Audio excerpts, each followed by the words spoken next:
Hello, ladies and gentlemen. My name is Joshua MachIt R. I'm your resource person on Propensity score machine using R. What is propensity score matching and what's the essence? Propensity score matching is generally used to create a balance between treatment and control group in an observational study. Permit me to be using PSM.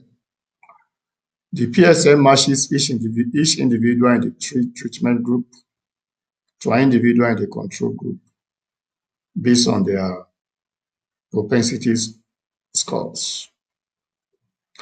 The propensity score can be considered as the probability of treatment, usually calculated from a range of covariates and potential confounders.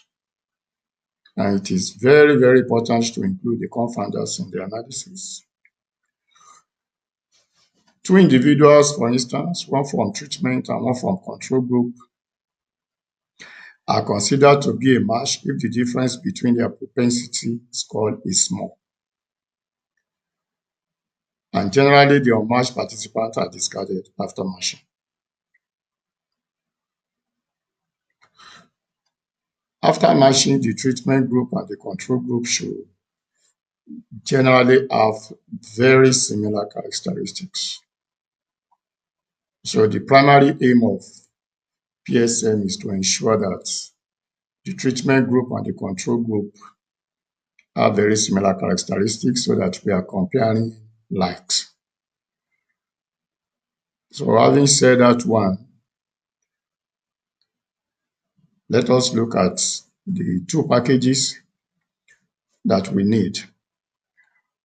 Now, the first one is MachIt for PSM and REMSIC for t-test.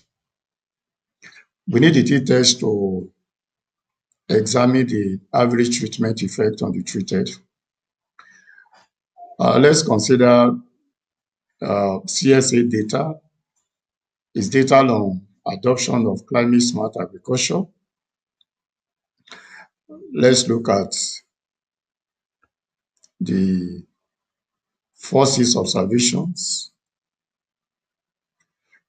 So these are the various observations. And let us show the column names. So we have the adopt CA, which stands for adoption of the climate smart agriculture. It's a dummy variable, one standing for adoption and 0 otherwise. Gender, age, MS standing for marital status, household size, education, distance to market, credit, risk attitude, frequency of extension visits, net income to measure the welfare, land, and also the food security index to account for the welfare.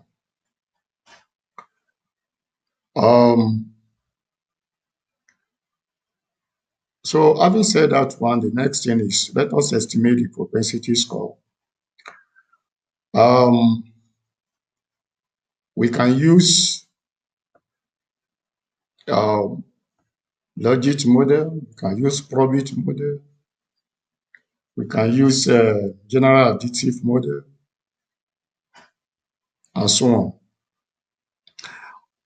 on. Let us use probit because it's always easier to interpret probit model, because you can interpret probit model in terms of the odd ratio directly, whereas if you use logit, you still have to convert the log odd to odd ratio before you can make meaningful interpretation, or you calculate the marginal effects. So MachIt is the function. So we have the adoption as our dependent variable, and we have all these covariates. The method that we want to use is nearest neighbor method. In the use of nearest neighbor approach. What is done is that the model selects control group that is very close to the treatment group. So let's run it and obtain the summary. All right, so we have the results. So if you look at these results, our primary interest will be the standard mean difference,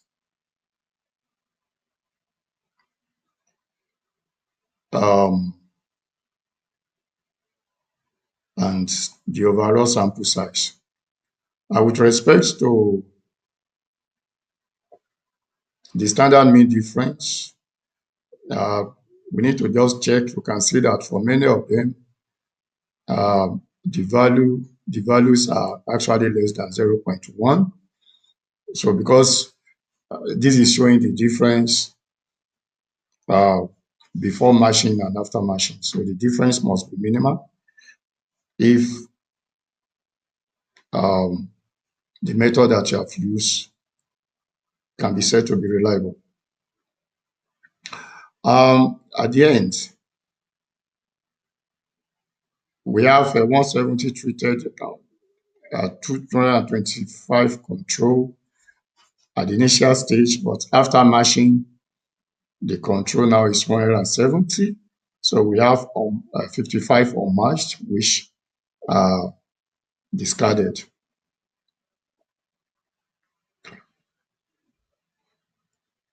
So we can use another method to check the balance after matching.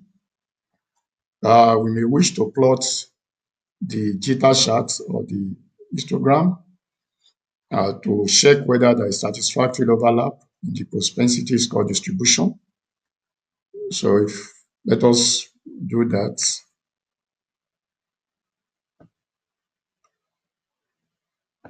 So for the jitter, we run from line 38 to 40. PS model is the model we have estimated. We are using jitter charts. So this is it. So we are trying to look for satisfactory overlapping in the match treated unit and the match control units. And we can see that we have a sort of satisfactory overlapping. In case of histogram, let us plot line 41. Here we can see clearly now, if you look at the match treated and the match control, you can see a kind of satisfactory overlapping.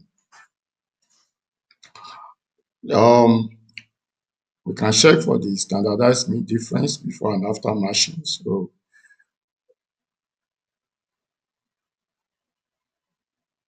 and look at the percentage reduction in the improvements.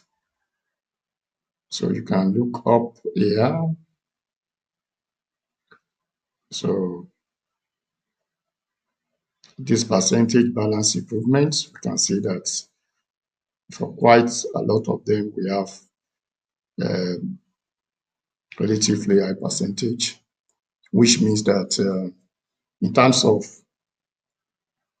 the balance between the match treated and the match control, I think that is tremendous improvement. So we use the probit model to calculate the propensity score. So let's extract the probit model. We may wish to actually explain the probit model in terms of the covariates that are included. So if that is what we want to do, so let's call it probit.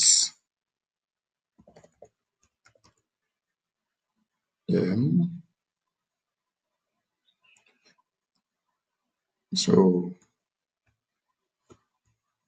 let's run it. And let us extract the summary. So that will be probit.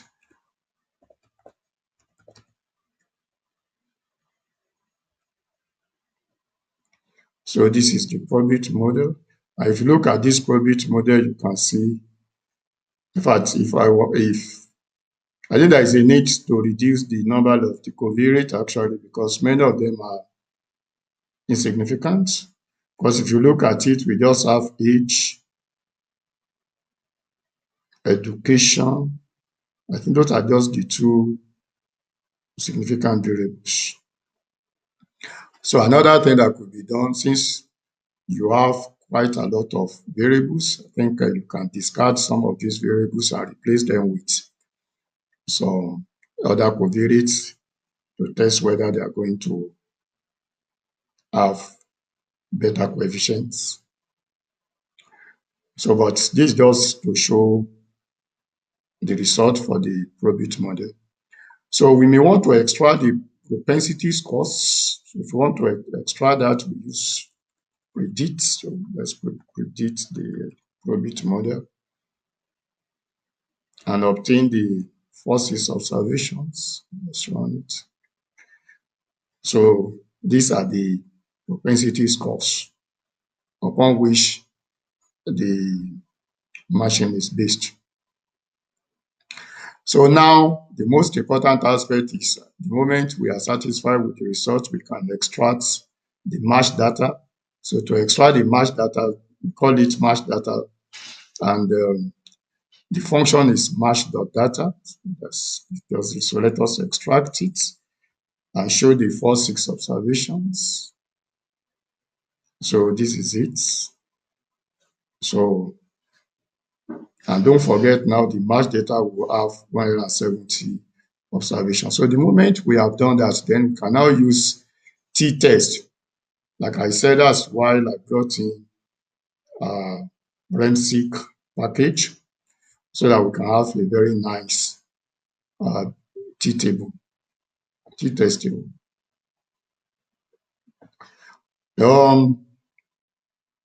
The function in MachIt is nice t-test. So this is our data. As a measure of welfare, I try to use net income, land, as well as food security index. Our group is the adoption of the climate smart agriculture. So let's run the t-tests.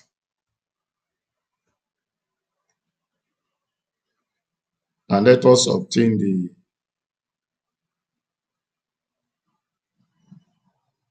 table, call it nice table. So this is the table. Now, if you look at the results, look at the p-values. If you look at the difference between the net income of the control and the treatment,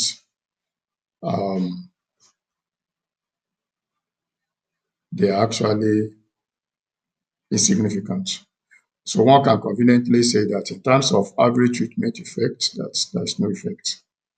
Yeah, and I think this is not surprising to me. If you look at the result of the probit model, you can see that I think there's a need to bring in other covariates. Maybe we can have a better result. All right, so this is just what we need in case we want to carry out propensity score matching using R. I think it's super clear. I appreciate your time. So till we meet again, stay blessed.